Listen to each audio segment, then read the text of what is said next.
नमस्कार, आपका स्वागत है हमारे मत्ती के 21वें अध्याय के 5वें दिन के अध्ययन में। और इस अध्याय के अंत में यीशु एक बहुत ही लंबा दृष्टांत देते हैं। यह एक बहुत ही स्पष्ट दृष्टांत है जो उनके खुद के बारे में है। पढ़कर मैं आपको सुनाता हूं। एक और दृष्टांत सुनो। एक गृह स्वामी था जिसने दाख की बाड़ी लगाई, उसके चारों ओर बाड़ा बांधा, उसमें रस का कुंड खोदा और गुम्मट बनाया और किसानों को उसका ठेका देकर परदेश चला गया। जब फल का समय निकट आया तो उसने अपने दासों को उसका फल लेने के लिए किसानों के पास भेजा, पर किसानों ने उसके दास को पकड़ के किसी को पीटा और किसी को मार डाला और किसी पर पथराव किया। फिर उसने पहलों से अधिक और दासों को भेजा और उन्होंने उनसे भी वैसा ही किया। अंत में उसने अपने पुत्रों को उनके पास यह सोचकर भेजा कि वे मेरे पुत्र का आदर करेंगे, परंतु किसानों ने पुत्र को देखकर आपस में कहा, यह तो वारिस है, आओ इसे मार डाले और इसकी मीरास ले ले। अतः उन्होंने उसे पकड़ा और दाख की बाड़ी से बाहर निकाल कर मार डाला। इसलिए जब दाख की बाड़ी का स्वामी आएगा तो उन किसानों के साथ क्या करेगा?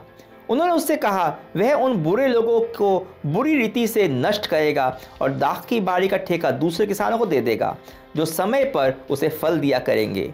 यीशु ने उनसे कहा, क्या तुमने कभी पवित्र शास्त्र में यह नहीं पढ़ा, जिस पत्थर को राजमिस्त्रियों ने निकम्मा ठहराया था वही कोने से सर का पत्थर हो गया। यह प्रभु की ओर से हुआ और हमारी दृष्टि में अद्भुत है।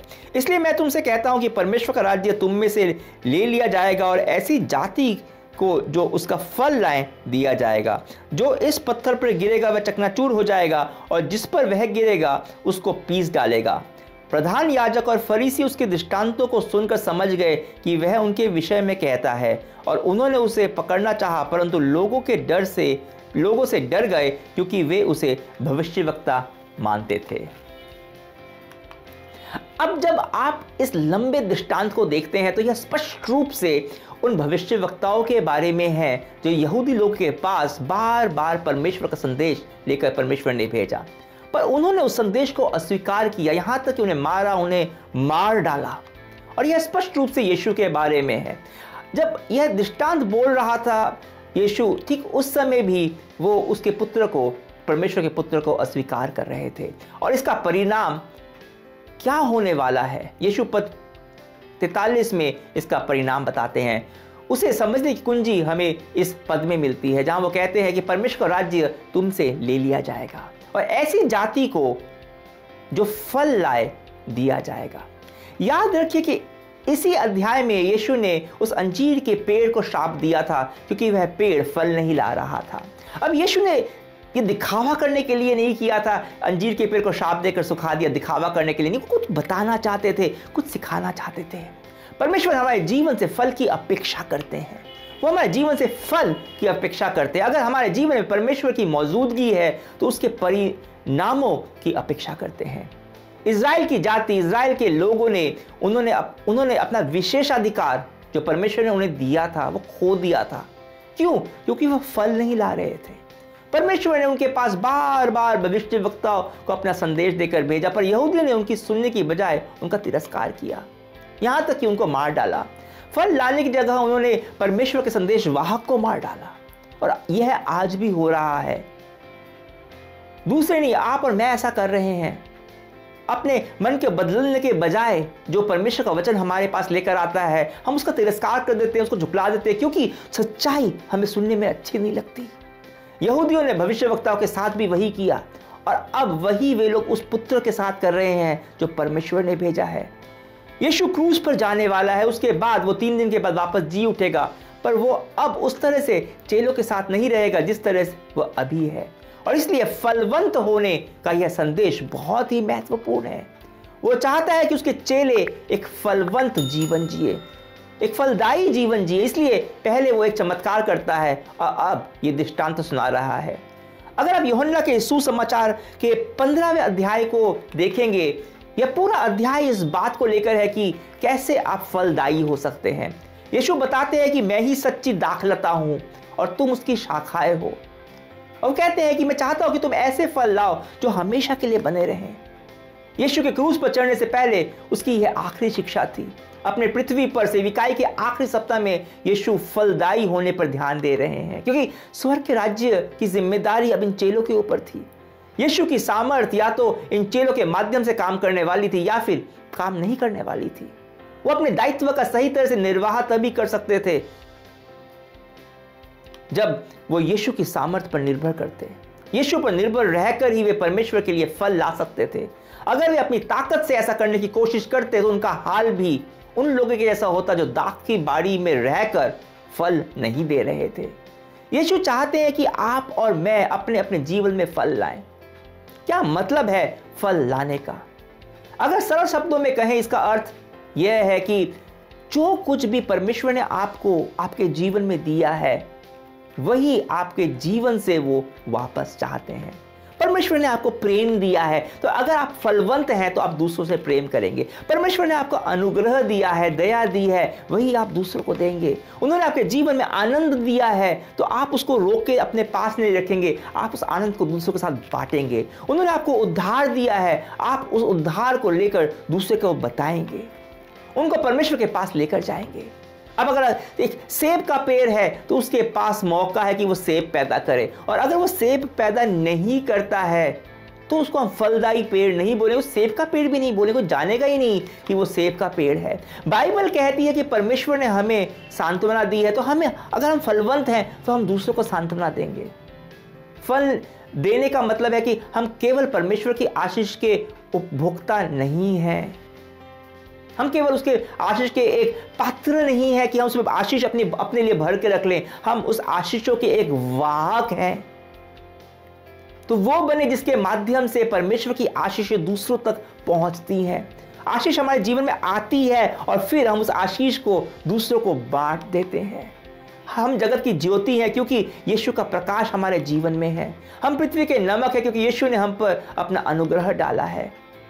वे अंत में वह फलदायी होने की एक कुंजी के बारे में बताते हैं। वे कहते हैं कि इस बात को समझने से चूक ना जाओ कि मैं ही आधारशिला हूं, मैं ही वही कोने का पत्थर हूं, मैं चट्टान हूं। जिस पत्थर को राजमिस्त्रियों ने ठुकरा दिया वह शिरोमणि बन गया है। नींव का वह पत्थर जिसने सब कुछ एक साथ रखा हुआ है, और अगर आप इसे बाहर निकालते हैं इस पत्थर को तो सब कुछ बिखर जाएगा। यीशु कहते हैं कि वो चट्टान है, वो पत्थर है जिस पर आपको खड़ा होना है। यीशु ही आपके जीवन की आधारशिला है। यीशु फिर इस चट्टान के बारे में बताते हैं, चट्टान से आप जीत नहीं सकते। अगर आप एक पत्थर पर चट्टान पे गिरोगे तो आप चकनाचूर हो जाओगे, और अगर वो आप पे गिरेगी तो आप नष्ट हो जाओगे, आप जीत नहीं सकते। आप यीशु की सामर्थ्य से लड़ नहीं सकते क्योंकि वो परमेश्वर है, पर आप उसकी सामर्थ्य को अपनी सामर्थ्य बना सकते हो।